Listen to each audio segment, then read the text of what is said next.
Hello students, welcome to education hub maths से YouTube channel. आज हम बात करेंगे क्लास 12th की चैप्टर नंबर 5 एक्सरसाइज 5.4। इसमें थोड़ा सा हम समझते हैं। आज तुम नई चीज से इंट्रोड्यूस होगे जिसको बोलते हैं एक्सपोनेंशियल एंड लॉगरिथमिक फंक्शन। ठीक है ना। इसको हिंदी में बोलते हैं एक्सपोनेंशियल को तो बोलते हैं चरघातांकी, लॉगरिथमिक बोलते हैं क्या, लघुगुणक।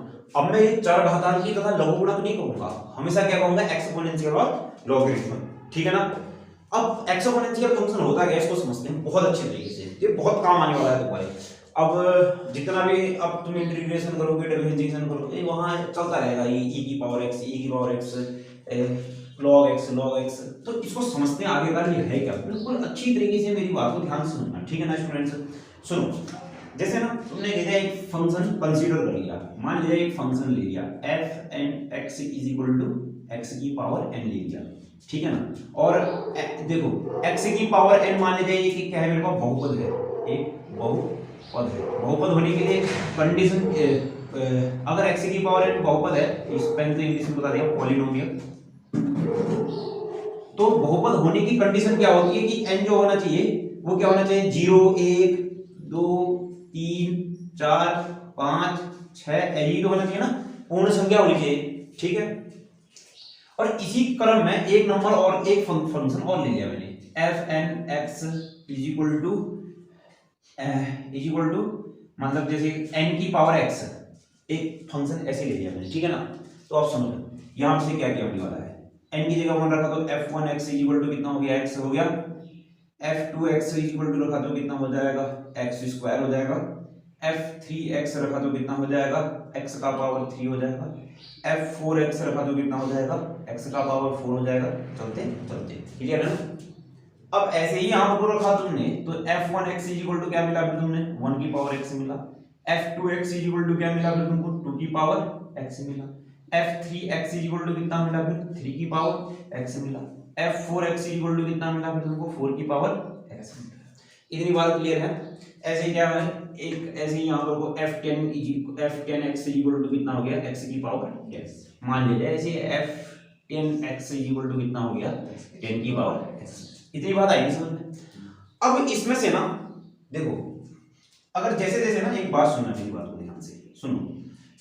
तुमको पता है ना y इज इक्वल टू, देखो ये इसका मतलब y f1, ये y तो fx है, वो तो ही y होता है, ये भी y, क्यों ऐसा y तो होते हैं fx। अब मेरी बात को ध्यान से सुनो।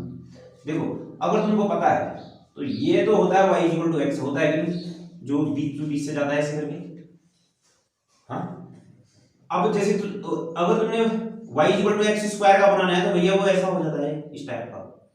हाँ, y equal to x cube बनाओगे तो वो इस टाइप का हो जाता है, x की पावर 4 बनाओगे तो इस टाइप का हो गया। तो कुल मिलाकर के आपने क्या देखा, जब आपके पास कोई बहुपदीय फलन था तो बहुपदीय फलन क्या हो रहा था, लगातार बढ़ रहा है कि नहीं। या तो तुम ऐसे समझो या फिर ऐसे समझो। ये देखो, इसको मैं मिटा देता हूं। देखो तुमने ना एक चीज ले ली, जैसे यहां पर से ले लिया तुमने, ये f2x ले लिया अपने मन का, f2x बराबर x का स्क्वायर ले लिया तुमने। ये इस बात को, मेरी बात को बिल्कुल ध्यान से सुनना। f2 equal to x square ले लिया तो x की जगह तुम कुछ भी रखो, जैसे एक से बड़ी चीज ना, अगर एक से छोटी रखोगे तो वो तो पॉइंट में आएगा, पॉइंट का स्क्वायर और छोटा हो जाएगा कि नहीं। एक से बड़ी चीज रखो, x में एक से बड़ी चीज कुछ भी रखो, जैसे मान लीजिए तुमने रख दिया 2 की पावर 2, 2 की पावर 3, 2 नहीं 3 x लिखिए ना, 3 की पावर 2, 4 की पावर 2, 5 की पावर 2, 6 की पावर 2। तो आपने एक चीज देखा कि हमेशा ये देखो, x की जगह तुमने लिया था पहले 2 लिया था, x की जगह 3 लिया था, x की जगह 4 लिया था, x की जगह 5 लिया था। तो आपके पास जो fx था वो लगातार बढ़ रहा है कि जैसे यहाँ पर कुछ 4 आया, फिर थोड़ा सा और बढ़ा, देखो 9 आ गया, आया नहीं, फिर अगली बार कितना आया, 16 आया है। लगातार बढ़ रहा है कि नहीं बढ़ रहा है।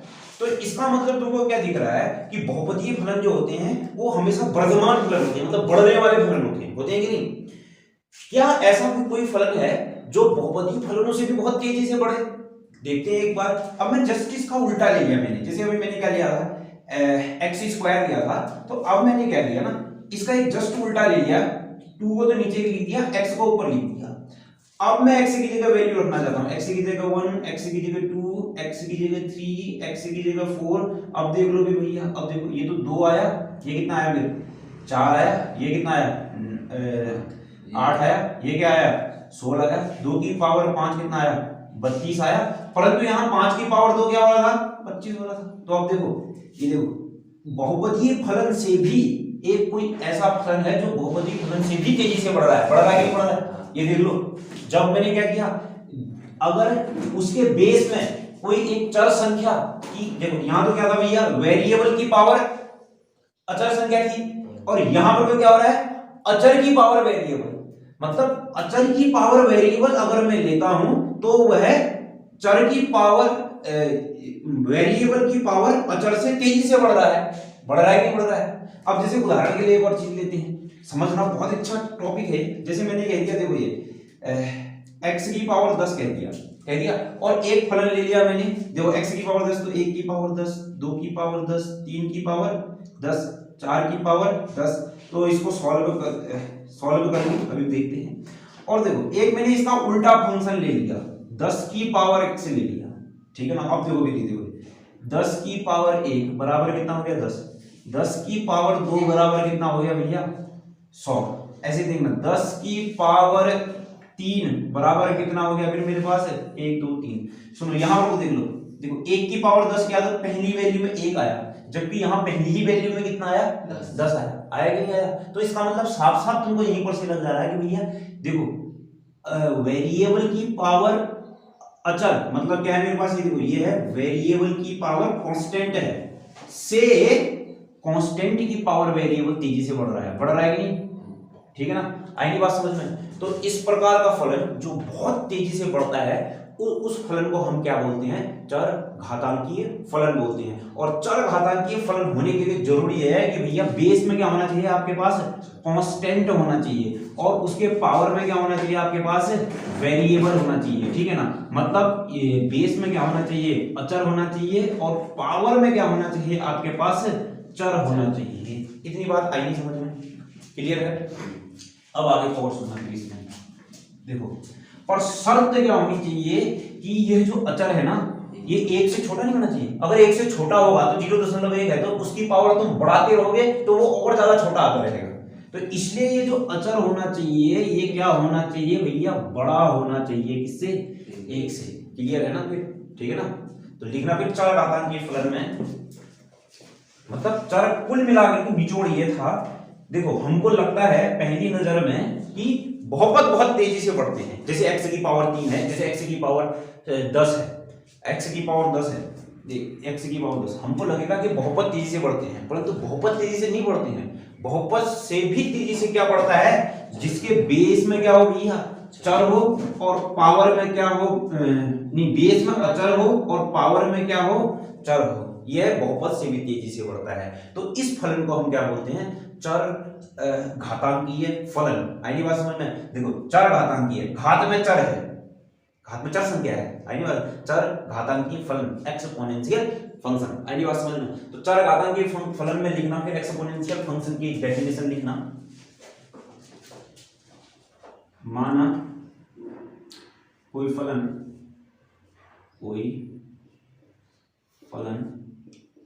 लिखना, माना वो काट देना, कोई फलन चर घातांकीय फलन कहलाता है, चर घातांकीय फलन कहलाता है, फलन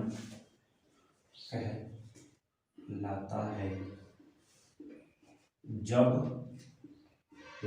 कब चर घातांकीय फलन कहलाता है, जब b की पावर x हो, जहां b जो होना चाहिए बड़ा होना चाहिए क्या, 1 से, और b अचर संख्या है, और b बराबर अचर। क्लियर है, ठीक है ना। अब देखो फिर ईमानदारी से यहां ध्यान से सुनना। अब देखो सुनो, देखो एक फलन परिभाषित किया मैंने f, इसमें लिखा मैंने x, यहां पर तो मैंने क्या पूरा का पूरा r लिख दिया, और देखते हैं r से कहां जाता है। तो कुल मिलाकर के भैया ये फलन एक परिभाषित किया है मैंने, यहाँ पर तो लिखा है आर, आर का मतलब क्या हो गया, सभी वास्तविक संख्याओं का समुच्चय, ठीक है ना। और जो ये fx है, यहाँ पर fx जो परिभाषित है, fx बराबर क्या है हमारे पास b की पावर x ही तो आया फिर ना, चरघातांकीय फलन, अतः यहाँ पर को लिखना है, अतः क्या हो गया फिर मेरे पास fx बराबर क्या हो गया b की पावर x, जो b है वो क्या है, बड़ा है किससे, एक से, ये टोटल बात ये होगी। तो fx बराबर अभी जो मेरे पास है वो है b की पावर x, ध्यान से सुनना, b एक से बड़ा है, यहां पर वो क्या हो गया फिर b की पावर x हो गया। सुनना है पर देखो, देखो यहां r है, प्रांत में r है, तो प्रांत में मैं कोई सा भी r रखूंगा, 0 1 2 चलते चलते और -1 -2 चलते चलते। तो सुनो फिर अब क्या होने वाला है, देखो जैसे ही मैंने 0 रखा, पहले तो 0 रखता हूं मैं, तो b की पावर 0, b 1 से बड़ा है, ठीक है ना, कौन अनंत नहीं होगा, 1 से बड़ा इनफाइनाइट नहीं होगा, तो 100% होगा तो कितनी वैल्यू आएगी, 1 आएगी। क्यों, b की पावर 0 है, जैसे 2 की पावर 0, 3 की पावर 0, तो सब 1 होता है, आधा नहीं। तो सबसे पहली चीज एक चीज होगी कि चरघातांकीय फलन में एक बिंदु हमेशा आएगा, वो कौन सा बिंदु होगा, 0,1, ठीक है ना। क्यों, क्योंकि b की पावर 0 करोगे कुछ भी आएगा, b की जगह तो 1 भी हो सकता है, 2 भी हो सकता है, 3 भी हो सकता है, उसकी पावर 0 कर दोगे तो हमेशा कितना आएगा, 1 आएगा, इतनी बात ठीक है ना। अब सुनो, अब तुमने ना 1 रखा, जैसे मान लिया जाए, तो b की पावर 1, b तुम्हारे पास है, मान लीजिए अभी थोड़ी देर के लिए 3 है, तो 3 की पावर 1, कुछ ना कुछ नंबर आएगा और वो भी धनात्मक संख्या आएगी। 2 रखा तो 3 की पावर तो कुछ ना कुछ आएगा, वो भी धनात्मक संख्या आएगी। ऐसे जो भी रखोगे कुछ ना कुछ आएगा, धनात्मक संख्या आएगी। मतलब जो भी तुम धनात्मक वैल्यू रखोगे x की, तो y मतलब bx मतलब इधर साइड परिसर बड़ी बड़ी बड़ी संख्या आती रहेगी, आती रहेगी नहीं। अब तुमने x की जगह कोई छोटी संख्या रखी, मतलब x की जगह कोई ऋणात्मक संख्या रखी, तो जैसे मान लीजिए ऋणात्मक संख्या रखी 3 की पावर -1, 3 की पावर -2, 3 की पावर -3, तो इसको सॉल्व करोगे तो 1/3, 1/9, 1/ कितना 27। तो कुल मिलाकर के तुमने क्या देखा, अगर तुम x की जगह, ध्यान सुनना, अगर तुम x की जगह और बहुत छोटे छोटे छोटे माइनस नंबर रखते जा रहे हो, तो ये है b की पावर x कहां की ओर को जा रहा होगा भैया, 0 की ओर को जाएगा। देखो 1/3 को सॉल्व करोगे तो कितना आएगा, 0.03333। इसको सॉल्व करोगे तो 0 कितना आ जाएगा, और जो छोटा आएगा 1/27। ये तो हम जानते हैं कि भैया हर में जितनी बड़ी संख्या हमारा आंसर उतना छोटा, हर में जितनी बड़ी संख्या, देखो ये इन दोनों में बड़ा कौन, ये तो 1 के 3 भाग है, 1 के 9 भाग है, तो यही तो बड़ा ना। तो ये 1 के 27 भाग है, ये तो और छोटा। ऐसे 1 के 50 भाग है, ये तो और छोटा। आई बात समझ में। तो क्या मिला तुमको, कुल मिला करके जैसे जैसे तुमने x की वैल्यू छोटी छोटी छोटी छोटी लेते रहे, और इधर साइड वो क्या आता रहेगा, 0 की ओर को जाता रहेगा नहीं।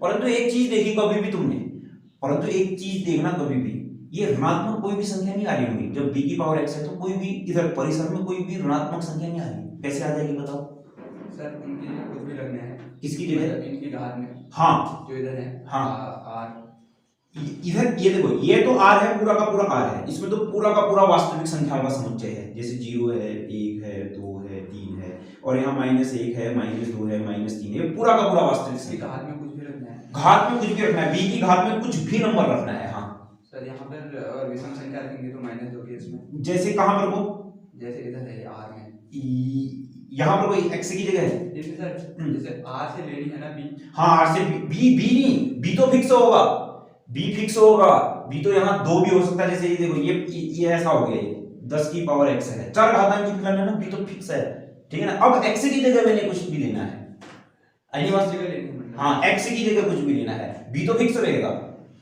ठीक हो गया। और कुछ एक फलन के लिए होगा ना फिक्स, तो b दूसरे फलन को जब बनेगा तब दूसरा के लिए b अलग हो जाएगा, वहां b 5 आ सकता है, यहाँ पर तो b फिक्स रहेगा। जैसे यहाँ b 10 आ गया, दूसरे के लिए b 5 आ सकता है, तीसरे फलन के लिए b 6 आ सकता है, और b फिक्स रहेगा और जगह। आई बात समझ, x बदलता रहेगा। अब देखो x जब बदलता रहेगा तो मैं कोई सी भी धनात्मक संख्या रखूंगा, जैसे बड़ी बड़ी रखूंगा, जैसे 10 की पावर 1, 10 की पावर 2, 10 की पावर 3, 10 की पावर 4, 10 की पावर 5, वो बड़ी बड़ी आती रहेंगी। परंतु मैं जैसे जैसे माइनस की ओर को जाऊंगा तो भैया वो क्या होगी, 10 की पावर -1 होगा, 10 की पावर -2 होगा, 10 की पावर -3 होगा, तो यह 1/10 आ गया, 1/10 ये 100 आ गया, 1/1000 आ गया। तो जैसे जैसे मैं माइनस छोटा छोटा रखता रहूंगा तो ये कहां की ओर को जाता रहेगा, 0 की ओर को जाता रहेगा। आगे बात समझ में। परंतु 0 कभी नहीं होगा, जीरो कभी नहीं होगा। क्यों? कहाँ होगा जीरो? कभी सोचो, तुम सोचोगे जीरो पर होता है, जो 10 की पावर जीरो कह दिया वो तो एक आ गया।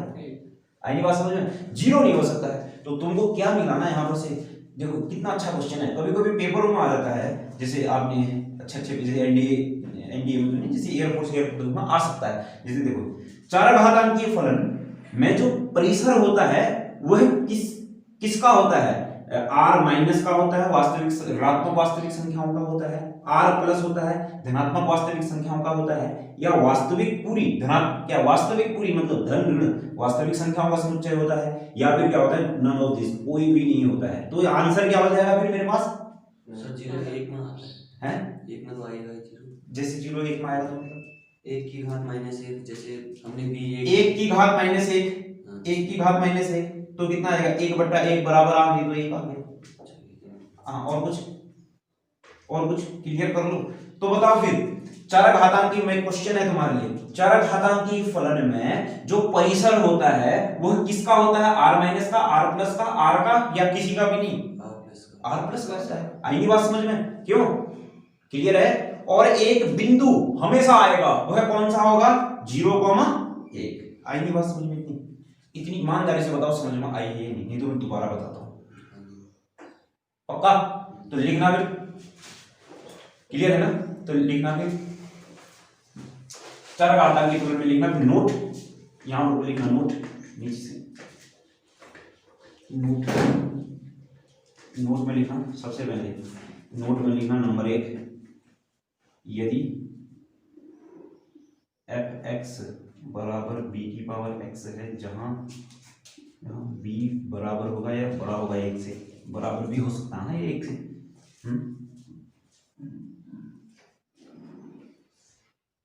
ठीक है, तो अब क्या होगा फिर यहाँ पर ध्यान से देखो, तब एफ जो है वो है आर से आर प्लस पर परिभाषित होगा, सर भी एक होगा तो बढ़ेगा ही नहीं, तो परिभाषित होगा, एक मिनट, परिभाषित होगा। क्यों नहीं बढ़ेगा यार? अब आ जाओ, देखो एक की पावर एक्स से ले लिया मैंने, ठीक है ना। अब देखो एक की पावर एक है, एक की पावर दो है, हाँ नहीं बढ़ेगा यार, सॉरी, देखते हैं बी माइनस एक नहीं होगा क्या?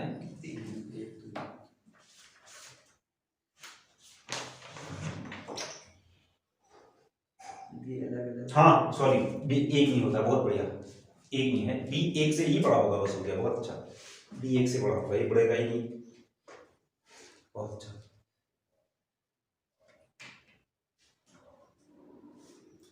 बी बड़ा होता है हमेशा किससे? एक से।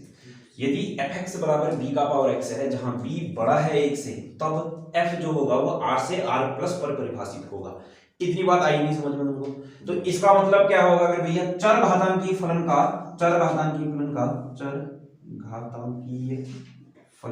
तो इसका मतलब जो होगा वो ये होगा, चरघातांकी फलन का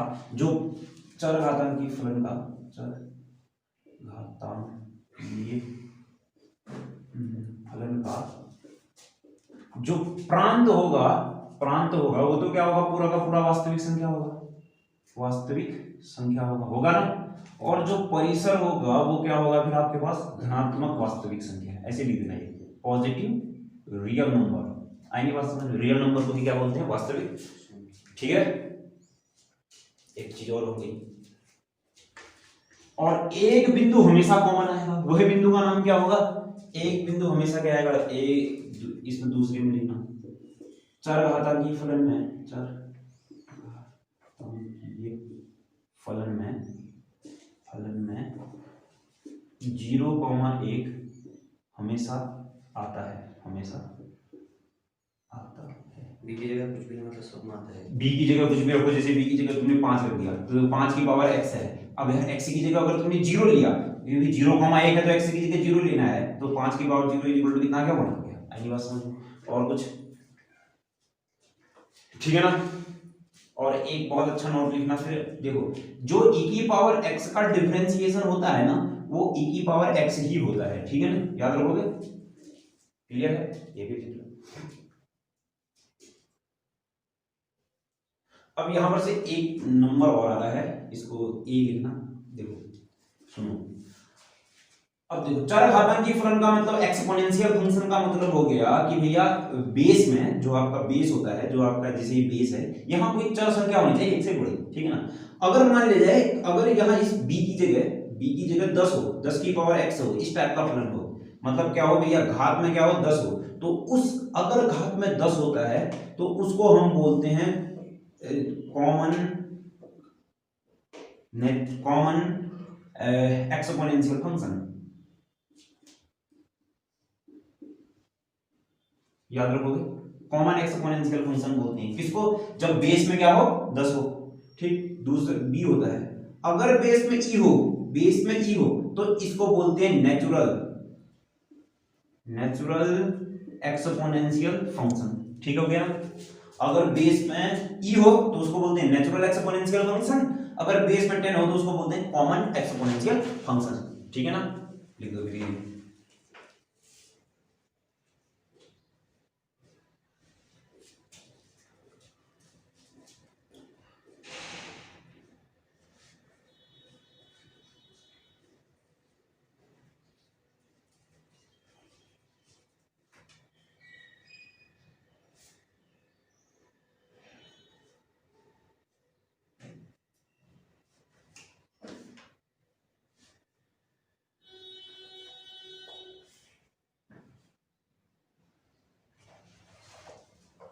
लिख दिया है।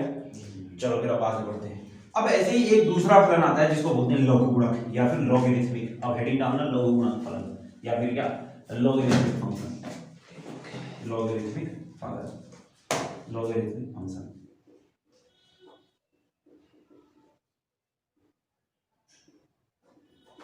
चलो अब इस लॉगरिथमिक फंक्शन के बारे में बात करते हैं। अब सुनो, मान लिया ना जैसे मेरे पास है, जैसे ये 2 की पावर 3 है, बराबर कितना होता है 8 है, ठीक है ना। मतलब 3 के देखो 8 को मैंने लिखा 2 की पावर 3, तो बेस में क्या संख्या है, 2 आई है, तो इसको मैं ऐसे भी लिख सकता हूं, जो ये 3 होगा वो बराबर होगा भैया लॉग बेस 2 8। 8 को जब मैं देखो 8 को मैंने क्या लिखा है 2 की पावर 3 लिखा है, तो इसका मतलब क्या है, जब अगर जैसे मतलब पावर में 3 आ गया तो उसके बेस में कितना है 2 आया है, ठीक है ना। तो जैसे मान लेते हैं जैसे मेरे पास ये है, जैसे 4 की पावर 2 बराबर कितना होता है 16, तो इसको मेरे को लॉग के रूप में लिखना है। सिंपल भाषा में कहूं, अगर मुझे इसको लॉग के रूप में लिखना है तो क्या लिखूंगा 2 बराबर कितना हो जाएगा लॉग बेस 4 बट और 16। आइए बात सुनो, मतलब देखो बेस है ना, बेस में तो लॉग बेस, मतलब याद रखना जैसे देखो ये 5 की पावर 2 बराबर क्या है 25 है, बेस क्या है 5 है ना, तो ये 2 बराबर कितना आ जाएगा, बेस में क्या लगा दूंगा मैं 5, लॉग बेस 5 को 25 बराबर कितना हो गया, इस टाइप की बात है, ठीक है ना। तो मतलब ये बेस को लिखने की चीज, बेस को लिखने को का जो तरीका होता है उसे लॉग बोलते हैं। अब जैसे आप मेरी बात को ध्यान से सुनना, मेरी खबर से देखो ना, जैसे ये समझना है, ये बहुत ही अच्छे से समझना। देखो जैसे ना मेरे पास एक चीज है, देखो ये a की power x is equal to, जैसे अभी तक b की पावर x था, b की power x is equal to अगर a है, अगर मैं इसको log के रूप में लिखना चाहता हूं तो क्या होगा, फिर मेरे पास x बराबर बेस b है तो क्या हो जाएगा log बेस b ऑफ कितना हो जाएगा 1, होगा कि नहीं होगा, इतनी बात आई समझ में। अब सुनो फिर अभी हम ध्यान से बात को ध्यान से सुनना, ये है मेरे पास एक लॉगरिथमिक फलन है, ठीक है ना। तो ये तो log अभी है f r से r पर डिफाइंड करता हूं। मान लिया कोई एक फलन लिया मैंने r से r पर लिया, तो log क्या आएगा इसके लिए, log की वैल्यू क्या आएगी, तो ध्यान से सुनना log क्या आएगा मेरे पास। अब देखो जो यहां पर वो x है, चलो एक बार पहले log की डेफिनेशन लिखो फिर बताता हूं मैं log की डेफिनेशन। चलो मान लीजिए कि b एक से बड़ा वास्तविक संख्या है, माना b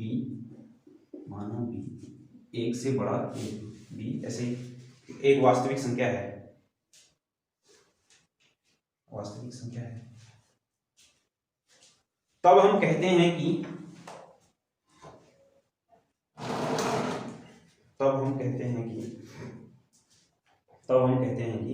b आधार पर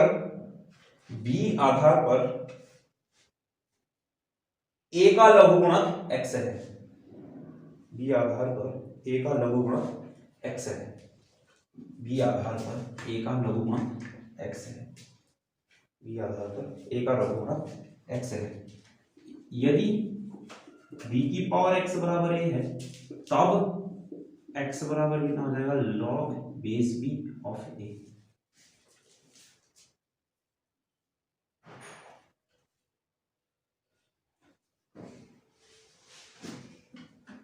चलो अब मेरी बात को ध्यान से सुनो। देखो मान लिया जाए आपके पास कोई फलन y इक्वल टू कितना है log x है, y equal to log x है, मतलब fx को log x को या फिर y equal to log x को। क्लियर है इतनी बात समझ? तो अब मुझे देखना है कि भैया इसका प्रांत क्या है और इसका परिसर क्या है। अब मुझे वो देखना है, मेरा लक्ष्य ये है कि इसका प्रांत और परिसर निकालता हूं मैं। तो इसका प्रांत और परिसर निकालने के लिए मैंने क्या किया ना भैया, यहाँ को भी r लिया, यहाँ को भी r लिया। अब देखता हूं आता क्या है। सुनो, x की जगह मैंने कोई सा भी r रखा, x की जगह मान लीजिए मैंने रख दिया 2 रख दिया, जैसे 2 रख दिया तो y इक्वल टू कितना हो जाएगा log कितना हो जाएगा 2 और बेस में मान लिया 2 ले लेता हूं, ठीक है ना, log 2। तो इसकी वैल्यू कितनी हो जाएगी फिर भैया, देखो बेस 2 की पावर y इक्वल टू कितना हो जाएगा 2, समझ रहे हो नहीं? तो यहां से y कितना आ गया फिर मेरे पास, y इक्वल टू कितना आ गया 1 आ गया, ठीक है। अब ऐसे ही जैसे y equal to log base 2 of x था, अब x की जगह मैंने क्या लिया, अभी 2 लिया था, x की जगह अब मैंने कितना ले लिया भैया 5 ले लिया या फिर 4 ले लिया, कितना ले लिया 4 ले लिया। तो यहां पर से कितना आ जाएगा 2 की पावर y इक्वल टू कितना आ जाएगा 4, नहीं 2 की पावर y, ये 2 इधर गया तो 2 की पावर y 4, तो 2 की पावर y इक्वल टू कितना आ जाएगा 2 की पावर 2, तो y इक्वल टू मेरे पास कितना आया 2, कुछ ना कुछ y मेरे को मिला। क्लियर है? अब देखो मतलब क्या है, मैं प्रांत में कोई सा भी r पॉजिटिव ले रहा हूं तो मुझे क्या मिल रहा है, कोई सा ना कोई सा y मिल रहा है नहीं, बात है। अब मैं x की जगह माइनस लेता हूं, जैसे मैंने क्या किया y इक्वल टू मेरे पास क्या था log बेस 2 ऑफ x था, x की जगह मैंने क्या ले लिया माइनस कोई वैल्यू ले ली, माइनस कोई वैल्यू ले ली तो जैसे -2 ले लिया, तो यहां पर से कितना आ जाएगा 2 की पावर y इक्वल टू कितना हो जाएगा -2, ठीक है। अब सुनो फिर, अब देखो y की जगह मैं ऐसा क्या रखूं कि आंसर मेरे पास -2 आ जाए, क्या कभी हो सकता है ऐसा? नहीं हो सकता। क्यों नहीं हो सकता? देखो तुम कहोगे यार -2 रखो, यहाँ माइनस y की जगह देखो क्या रखो मैं बताऊं, मैं इसकी जगह जैसे मैंने रख दिया y की जगह 1 रख दिया, तो 2 की पावर 1 बराबर कितना हो गया -2, नहीं फिर भी बराबर नहीं आया, 2 की पावर -1 करूंगा y की जगह, अगर मैं -1 कहूंगा तो 1/2 आ जाएगा, पर माइनस नहीं आएगा, तो y की जगह में ऐसा कोई मान होगा ही नहीं, क्योंकि अब देखो y की जगह क्या है, जैसे कुछ भी रखो, जैसे तुमने मान लिया 0 रख दिया, चलो एक बार रखना शुरू करते हैं, जैसे 0 रख दिया तो 2 की पावर 0 बराबर तो 1 आ रहा है, माइनस तो हुआ नहीं, 2 की पावर -1 आ रहा है, 2 की पावर y की जगह -1 रख दिया तो ये तो 1/2 आ जा रहा है, फिर भी नहीं हुआ, -3 रख दिया तो 2 की पावर -3 आएगा ना, y की जगह -3 तो कितना आ जाएगा 1/2 कितना हो जाएगा 2 की पावर 3 हो जाएगा, तब भी -2 नहीं आया। आज देख रहे हो नहीं देख रहे हो? तो इसका मतलब क्या हुआ कि मैं x कोई सा भी नेगेटिव नहीं ले सकता हूं, क्यों, मेरे को तो y मिलेगा ही नहीं, इतनी बात आई नहीं समझ में? तो इसका मतलब क्या हुआ कि भैया यहां पर को जो आपका लॉगरिथमिक फलन का जो प्रांत है वो क्या है आपके पास r पॉजिटिव का है, नहीं आई बात समझ में? ठीक है, तो सबसे पहले एक नंबर देखो, फिर लघुगणक फलन का जो प्रांत होगा आपके पास क्या होगा, r धनात्मक वास्तविक संख्याओं का समुच्चय होगा।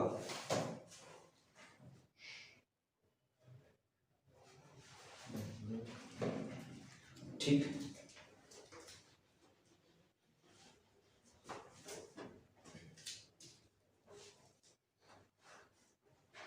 जो लघुगणक फलन है उनका जो प्रांत है धनात्मक वास्तविक संख्याओं का समुच्चय है।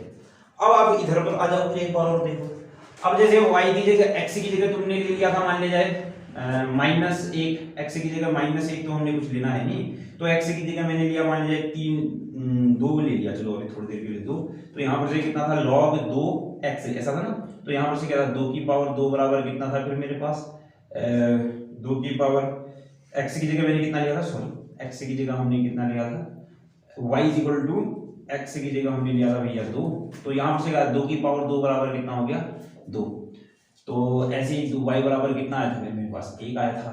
ठीक, अब मेरी बात को एक बार और ध्यान से सुनना, जैसे ना यहाँ पर देखो मैं ना y की जगह ये देखो यहाँ पर सॉल्व किया मैंने, देखो ये तो ऐसा है 2 की पावर y तो आया, अब देखो इस y की जगह में क्या कोई सा भी ऋण ले सकता हूँ कि नहीं, कोई सी भी ऋण संख्या ले सकता हूँ, देखो ना, इसको जब तुमने सॉल्व किया तो ये ऐसा है 2 की पावर y बराबर कितना आया 2 आया ना ये, ठीक है ना। थोड़ी देर के लिए तुमने इसको x कह दिया तो 2 की पावर y इक्वल टू कितना आ गया x आ गया। तो x तो मैं माइनस नहीं ले सकता हूँ, पहली बात हो गई है, परंतु इस y की जगह क्या मैं माइनस ले सकता हूँ। देखो माइनस 2 लोगे तो कुछ ना कुछ तो x आएगा ही, क्यों 2 की पावर -2 होगा ना तो 1/2 4 हो जाएगा, कुछ ना कुछ तो x आना ही है। तो इसका मतलब तुमने क्या देखा, ये y मतलब ये होता है, ये तो होता है ना y। तो इस y में कोई भी सभी r पॉजिटिव और सभी r नेगेटिव सबके सब आ जा रहे हैं, आ रहे हैं कि नहीं आ रहे हैं, कोई सब चीज आ जा रहा है। तो इसका मतलब जो लघुगुणक का परिसर होता है वो क्या होता है भैया, वास्तविक संख्याओं का समुच्चय होता है, वास्तविक संख्याओं का समुच्चय होता है। इसमें धन ऋण कुछ नहीं होता है। नहीं आई बात समझ में? नहीं, अभी बताता हूँ, एक बार लिखो, एक बार जो लघुगुणक फलन का होता है परिसर जो होता है, लघुगुणक फलन का परिसर, लघुगुणक फलन का परिसर, परिसर सभी वास्तविक संख्याएं, लघुगुणक फलन के परिसर में सभी वास्तविक संख्याएं आती हैं। अब देखो ना, समझो एक बार इसको, देखो ये देखो एक लघुगुणक फलन ये था मेरे पास, था ना, एक बार देखो एक लघुगुणक फलन ये था, तो ये हो गया 2 की पावर y बराबर कितना हो गया x हो गया, ठीक है ना। अब देखो ये y की जगह क्या नहीं ले सकते हो तुम, देखो y की जगह तुमने ले लिया -1 ले लिया तो 1/2 बराबर कुछ ना कुछ तो x आ ही रहा है ना। अब y की जगह -2 ले लिया तो 2 की पावर -2 बराबर x, तो 1/4 बराबर x, कुछ ना कुछ तो आ ही रहा है, आ रही नहीं बात समझ। परंतु ये x की जगह तुम माइनस नहीं ले सकते हो यार, जैसे तुमने ना 2 की पावर y बराबर -1 ले लिया x की जगह, 2 की पावर में क्या रखोगी -1 आ जाए, हो ही नहीं सकता ऐसा, आई बात समझ में। तो ये थी भैया टोटल बात है। तो अभी तुमने एक चीज देखा यहाँ पर, देखना ध्यान से, क्या देखा, देखो तुमने एक चीज देखा कि भैया पहला जो मैंने एक्सपोनेंशियल फंक्शन कहा था उसका जो प्रांत था वो तो सबके सब r था और परिसर क्या था, r पॉजिटिव था। जो लघुगुणक फलन देखा उसका जो परिसर था वो तो कितना था भैया, इसका जो प्रांत था वो तो r प्लस था और परिसर क्या था, r था कि नहीं। तो इसका मतलब क्या हो रहा है, इस e की पावर x का प्रांत log x का क्या बन जा रहा है, परिसर बन जा रहा है, बन जा रहा है कि नहीं। और e की पावर x का परिसर log x का क्या बन जा रहा है, प्रांत बन जा रहा है। तो इसका मतलब हो गया एक्सपोनेंशियल फंक्शन और लॉगरिथमिक फंक्शन एक दूसरे के क्या होते हैं, व्युत्क्रम होते हैं। क्लियर है इतनी बात। चलो अब यहां पर से एक और चीज देखो, अगर बेस में सुनना, देखो अगर बेस में log e हो, जैसे log e हो, बेस में e हो, तो इसको तो बोलते हैं, अभी अभी मैंने बताया था भैया क्या बोलते हैं, नेचुरल लॉगरिथमिक फंक्शन। क्लियर है ना। अगर बेस x, अगर log के बेस में 10 हो तो इसको बोलते हैं क्या, कॉमन लॉगरिथमिक फंक्शन, ठीक है ना। और log में बेस e, log में अगर बेस e है तो इसको हम क्या ln से भी दर्शाते हैं। अब तुम केमिस्ट्री में पढ़ोगे ना, वहां ln से दर्शा रहे होंगे, क्लियर है, इसको हम ln से भी लिखते हैं। e हो गया, e की जो वैल्यू होती है हमने 11th में पढ़ रखी है, e एक देखो ना, e की जो वैल्यू होती है वो ये होती है 1 + 1/(1) 1, बहुत अच्छी बात की, पहले इतना लिखो, मैं बताता हूँ। चलो इसको हम ln भी लिखते हैं। और देखो एक और मेरी बात को ध्यान से सुनो, अगर कहीं पर को ना खाली log x लिखा है, log x लिखा है तो उसका मतलब भी वो क्या होगा, बेस में e ही होगा। इतनी बात ठीक है ना। तो इतना लिखो, अभी बताता हूँ तो क्या है। तो तुमने आज यहां पर से एक चीज थी, चरघात, पूरी जो टोटल चीज ये सीखी कि जो चरघातांकी फलन होता है इसका परिसर, चरघातांकी फलन का मतलब होता है जो बहुत तेजी से फलन बढ़ रहे होते हैं उन्हें चरघातांकी फलन बोलते हैं। और चरघातांकी फलन में जो चर होता है वह जो b की पावर x, b जो 1 से बड़ा होना चाहिए, ठीक, सबसे पहली बात हमने ये सीखी, b से छोटा नहीं हो, b 1 से छोटा नहीं होना चाहिए। जो चरघातांकी फलन में जो परिसर होता है वह r पॉजिटिव का होता है और प्रांत होता है पूरे का पूरा r होता है। जो लघुगुणक होते हैं, लघुगुणक में जो परिसर होता है वो पूरा का पूरा होता है और प्रांत जो होता है वो r पॉजिटिव का होता है। लघुगुणक और चरघातांकी फलन एक दूसरे के क्या होते हैं, व्युत्क्रम होते हैं, ठीक है ना। इतनी बात क्लियर है। अब देखो ये जो e होता है ना, वो एक वैज्ञानिक थे, उन्होंने एक वैल्यू बताई थी अगर तुम ऐसा कहो 1/1 plus factorial 1 plus 1 factorial 2 plus 1 factorial 3 plus 1 factorial 4 plus 1 factorial 5, इसको जब तुम सॉल्व करोगे तो इसकी जो वैल्यू आती है वो भैया 2.7 कुछ ऐसी आती है। मतलब जो इसकी वैल्यू आती है ई, यह 2 से 3 के बीच में आती है, ठीक है ना, 2 से 3 के बीच में आती है, अप्रमेय संख्या होती है। तो उनके ही नाम पर इस संख्या को, इस चीज को क्या कहा गया भैया, ई कहा गया। और उन्हीं को याद करने के लिए इसको लिखते हैं ई की पावर एक्स को हम क्या बोलते हैं, नेचुरल एक्सपोनेंशियल फंक्शन। ठीक हो गया, ठीक है ना, कितनी बातें। जैसे क्वेश्चन में आएगा तो ई का मान रखेंगे क्या? ई का मान कुछ नहीं रखेंगे भैया, ऐसी कोई जरूरत नहीं है, आपको बाहर रखनी पड़ेगी केमिस्ट्री में, वो अलग चीज है। यहाँ सिर्फ आपने सॉल्व करनी है, बस हो गया क्वेश्चन। अब तुम देखो फिर भैया यहाँ से देखो, ई की पावर एक्स का डिफरेंशिएशन तो भैया वही होता है, क्लियर है ना। और D D x of log x का जो होता है ना, वो डिफरेंशिएशन होता है 1/x। 1/x का डिफरेंशिएशन लॉग एक्स नहीं, लॉग एक्स का 1/x होता है, याद रखोगे, ठीक है ना, सबसे पहली बात तो। और आप सुनो फिर भैया फॉर्मूले, देखो ध्यान से। लॉग, अगर मैंने x log x into y लिखा है, खाली लॉग एक्स लिखा है, तो इसका मतलब बेस में यहाँ क्या होगा, ई होगा। आईनी बात समझ में कभी भी याद रखना।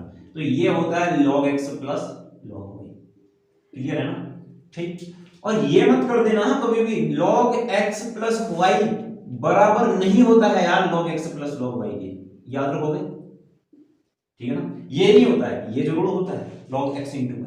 अब ऐसे log x अपॉन y की जो वैल्यू होती है log x minus log y। इन सब के बेस में क्या है, ई है, ठीक है ना। और ऐसे ही भैया एक और होता है log x अपॉन y की जो वैल्यू होती है वो होता है तुम्हारे पास log y अपॉन x के आगे क्या लगता है, माइनस, मतलब चेंज कर रहे हो ना जब। एक और होता है log m की पावर n बराबर कितना होता है, n log m, ठीक है ना। ये तो है तुम्हारी किताब में लिखे हुए 1 2 3 और फिर ये 4। और एक मैं तुमको बता दे रहा हूं, कभी क्वेश्चन भी बता दूंगा, मान लीजिए कभी क्वेश्चन बनाऊंगा तो log बेस में a ऑफ b की जो वैल्यू होती है भैया log b ऑफ कितना होती है, log a होती है, याद रखोगे, ठीक है ना। और log e की वैल्यू जो होती है वो कितनी होती है, 1 होती है, याद रखोगे, ठीक है ना।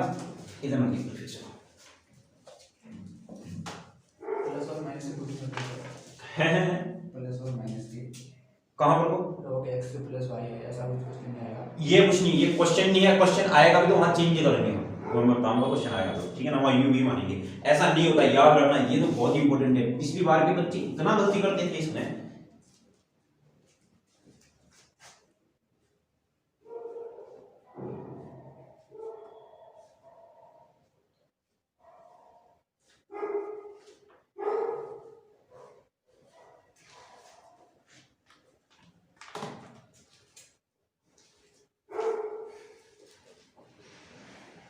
और देखो ये जैसे यहाँ पर लिखा ना log बेस में a ऑफ b, तो इसकी value log b of log a लिखी है। अगर मैंने कुछ बेस नहीं लगाया ना तो इन दोनों के बेस में क्या हो रहा होगा, e हो रहा होगा। और मान लीजिए मैंने यहाँ बेस में क्या लगा दिया, मैंने m लगा दिया, तो जैसा बेस में ऊपर इस वाले फॉर्मूले में वैसा बेस में क्या होगा, नीचे भी होगा, ठीक है ना, ये भी याद रखना। चलो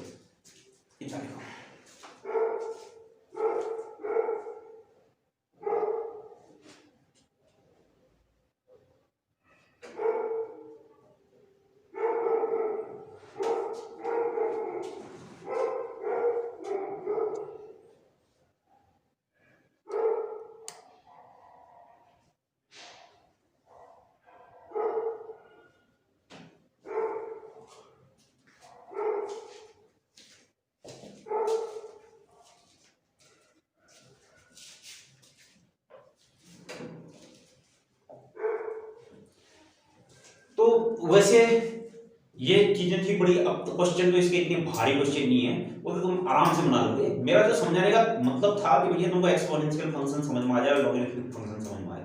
अब इतने भारी क्वेश्चन नहीं है इसके, बहुत ही इजी से क्वेश्चन है, वो तो तुम ऐसे बना लोगे। एक दो क्वेश्चन चलो मैं कराता हूँ, फिर 5.4 का लिखना, फिर पहला क्वेश्चन और एक दो क्वेश्चन करा देते हैं, तो तुम आराम से कर लो, ये एक्सरसाइज पूरी कर लोगे, तुम घर से ही कर लेना। तो इसका पहला क्वेश्चन लिखना फिर भैया।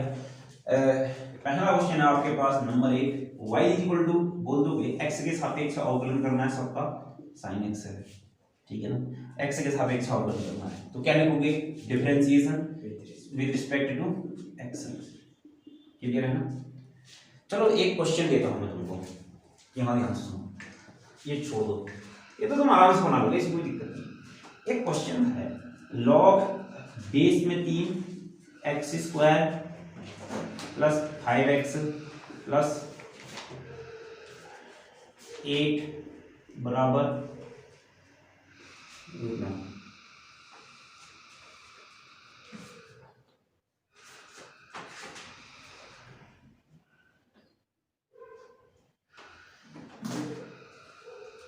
10 2 की 2 है। चलो इसको बनाओ, इसमें तुमने x की वैल्यू निकालनी है, चलो बना सकते हो नहीं बना सकते बताओ, बना लेंगे।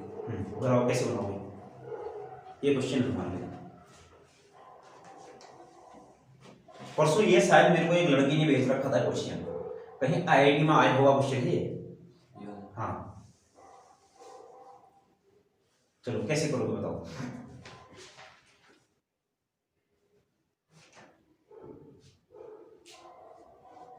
कुछ आया माइंड में, क्या दिखाओ,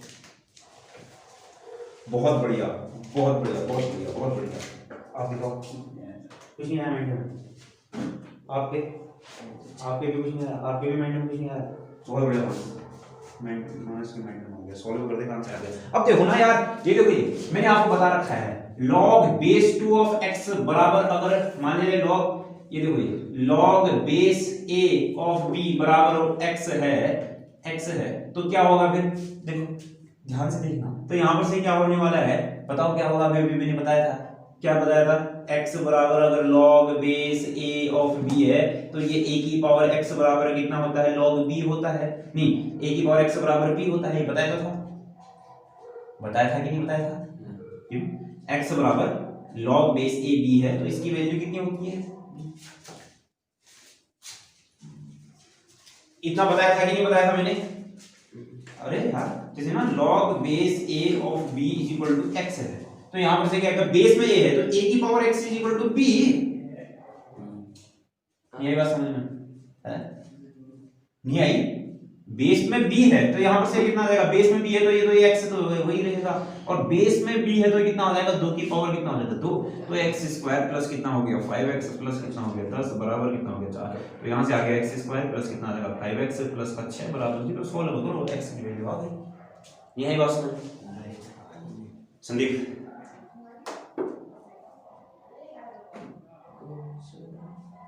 नहीं चलो फिर बहुत बढ़िया, चलो फिर आगे से अब अपने क्वेश्चन बनाते हैं। फिर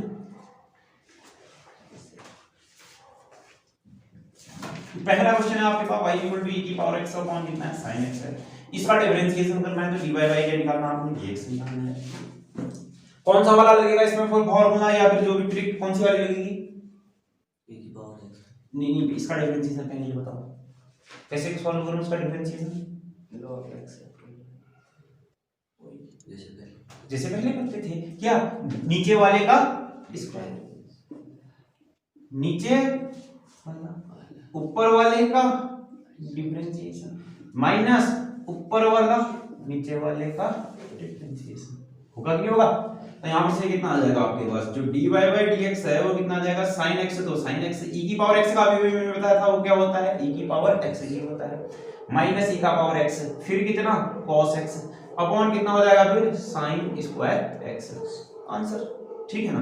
अब देखो बुक में इसके अब उत्तरमाला में इससे आगे भी क्या होगा क्या पता, e का पावर x कॉमन ले लिया होगा, नहीं करते हैं हम, 3 में छोड़ देते हैं, क्लियर हो गया कि नहीं, ठीक है।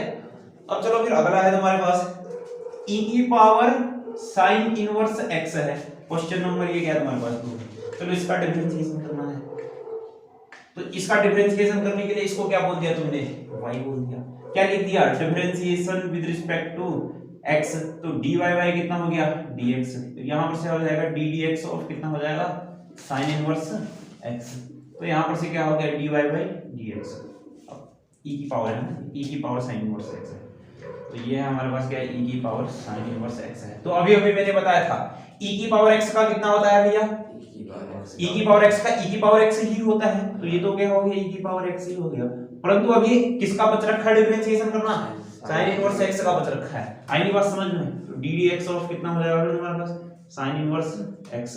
तो यहाँ से आ जाएगा आपके पास D Y by D X, ये हो जाएगा e की पावर कितना sine inverse X. Sine inverse X का कितना होता है 1 upon under root 1 minus X square. अभी किसका और बच रखा है फिर डिफरेंशिएशन करना x का x स्क्वायर नहीं x का, सॉरी ये x का, हाँ ये देखूंगा ना, ये नहीं, ये तो इसका साइन इनवर्स x का है, x का कितना हो गया 1। बात खत्म, ये मेरा क्या हो गया आंसर। क्वेश्चन कोई भयंकर नहीं है, मैं चाहता तो इसमें क्वेश्चन भी बता सकता था, सीधे मैं कहता log x का ये होता है, पर मैंने तुमको समझाने की बहुत अच्छे से कोशिश की है। तो इसको एक बार घर में भी देखना, अपनी एनसीईआरटी की बुक उठाना, बुक होगी ना, तो एक बार उसमें भी पढ़ना क्या जो लिखा है, तुमको बहुत अच्छा समझ में आएगा। चलो फिर अब हम आगे बढ़ते हैं। अगला क्वेश्चन, अगला क्वेश्चन है e की पावर y इक्वल टू कितना है e की पावर x का स्क्वायर है। अब देखो फिर इसका डिफरेंशिएशन कर दोगे dy बाई dx, e की पावर x का कितना होता है e की पावर x। अब बचा किसका है भैया x, x क्या है अभी तुम्हारे पास x स्क्वायर है, x स्क्वायर क्यूब है, क्यूब है जो भी है, स्क्वायर ही कर दिया मैंने। हां तो x स्क्वायर का कितना हो जाएगा फिर तुम्हारे पास, क्यूब ही कर दो, cube cube cube, x cube का कितना हो जाएगा 3x स्क्वायर। अब बचा किसका है x का, x का कितना हो गया 1। आई बात समझ में, ऐसे करते हैं। अगला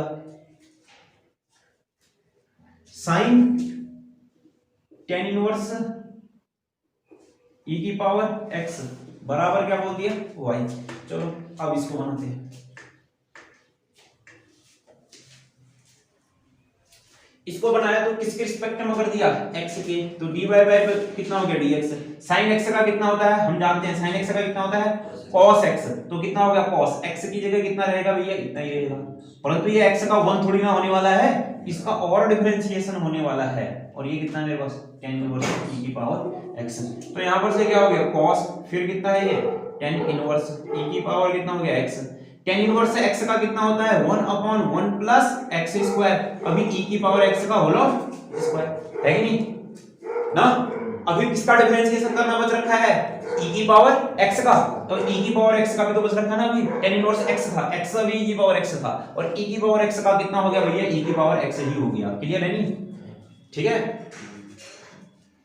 और कहीं पर तो ये भी लिख लेना कि log a की पावर x, देखो एक्सपोनेंशियल फंक्शन नहीं डिफरेंशिएशन ऑफ a की पावर x का मेरे पास क्या होता है log a की पावर x log a की पावर x log a, ठीक है ना। ये a की पावर x का डिफरेंशिएशन ये होता है। अब जैसे देखो ये e की पावर x का डिफरेंशिएशन किया तो कितना हो जाएगा फिर मेरे पास e की पावर x log e होगा ना, ऊपर रखो log e की वैल्यू कितनी होती है 1, तब इसकी आंसर e की पावर x ही आया। ठीक है, ये भी लिख देना।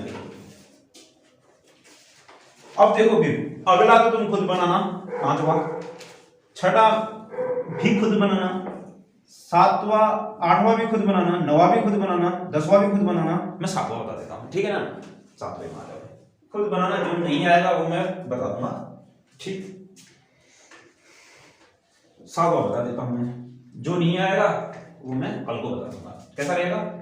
चलो सातवां क्वेश्चन देखना, तो सातवां है आपके पास वो क्या है y इक्वल टू e की पावर अंडर रूट x का अंडर रूट। अच्छा सा क्वेश्चन है, ठीक है ना।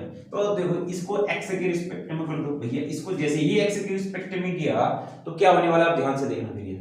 देखो d dx, ये अच्छा सा क्वेश्चन है, e की पावर अंडर रूट x की पावर 1/2 हुई नहीं, तो पावर का करोगे तो 1/2 हो गया, e की पावर अंडर रूट x हो गया, की पावर 1/2 माइनस 1/2 हो गया कि नहीं हो गया, क्यों। अब बचा किसका है differentiation D D x of e की पावर अंडर रूट x का बच रखा है, क्यों। तो यहां पर से क्या हो गया फिर तुम्हारे पास 1/2, ये आया नीचे तो ये हो गया अंडर रूट e की पावर अंडर रूट x हो गया कि नहीं हो गया। अब देखो ये इसका करोगे e की पावर अंडर रूट x का, अभी अंडर रूट x को तुमने x बोला तो e की पावर x का तो कितना हो गया e की पावर x हो गया। अभी x कितना बच रखा है फिर तुम्हारे पास अंडर रूट x बच रखा है, नहीं बात समझ में। तो यहाँ पर जो टोटल चीज आई वो क्या है 1/2 e की पावर अंडर रूट x का अंडर रूट है, फिर है e की पावर अंडर रूट x हो गया। अब अंडर रूट x का करोगे तो कितना 1/2 x की पावर माइनस 1/2, क्यों। फिर किसका बच रखा है x का कितना हो गया 1 हो गया। तो यहाँ पर से जो टोटल आया तुम्हारे पास कितना, घबराना नहीं है, घबराना नहीं, इसके लिए आपने प्रैक्टिस करनी पड़ेगी एक बार, मैं क्या कह रहा हूँ इसके लिए प्रैक्टिस करनी पड़ेगी। तो यहाँ पर से तुम्हारा 2x अंडर रूट x हो गया, तो टोटल आंसर लिखा तो कितना आ जाएगा e का पावर अंडर रूट x तो ऊपर था, 2 दूनी तो कितना हो गया 4 हो गया, फिर हो गया अंडर रूट एक्स हो गया, फिर हो गया अंडर रूट ई का power under root x. This is your answer. तो ये थे आज के एक्सरसाइज और आज के क्वेश्चन। अगर आपको समझ में आया है तो वीडियो को लाइक करें, चैनल को सब्सक्राइब करें। मिलते हैं नेक्स्ट वीडियो में कल।